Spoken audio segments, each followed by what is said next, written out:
Ben Stokes is England's premier all-rounder that has been at the centre of all the success for English cricket over the last decade. Aggressive, fearless and punchy, Stokes has carved out a spectacular head-turning display of batting that has been prominent in the turnaround of England's white ball success after the early exit of the 2015 World Cup.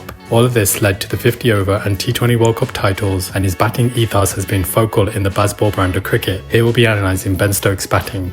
Stokes typically sets up with an open stance when facing the fast bowlers. He lines up the back foot on leg and front foot outside leg stump. The purpose of his open stance is to allow him to keep his front pad from lining up in front of the stumps. The other reason why he keeps an open stance is to keep all areas of scoring options open. By having an open stance, it allows him to make room to play through the offside. In addition to this, if the ball is pitched up full on the stumps, he can clear his arms to hit straight. The open stance also enhances his ability to clear his front leg to move into the power hit position to hit to the leg side. Ben Stokes is an avid golfer in his spare time away from cricket. There are elements from his golf swing that appears to replicate with his batting. From the downswing of his pickup in his golf swing, we can see how he replicates the bend in the back leg and opening of his hips through to the clean swing of the arms coming through. Throughout this whole motion, his head remains still and he has a stable base.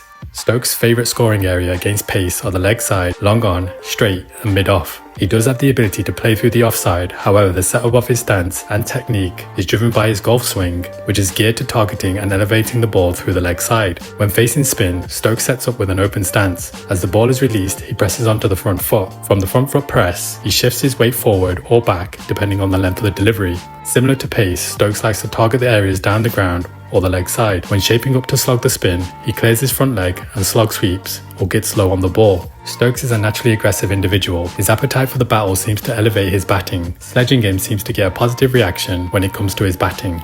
His aggression and appetite for the battle was evident in only his second test in England's Forgetful Ashes campaign in 2014. The century itself was class, as Stokes was facing up to England's tormentor-in-chief Mitchell Johnson as well as Ryan Harris. Stokes' batting tempo has improved over time. This is due to the fact he has learned to trust his defence and not rushing to be aggressive. In his infamous Ashes century at Headingley, he dug in and scored at a slow pace before switching gears to launch 6 after 6. This has been a facet of his game that has been more frequent in the recent past.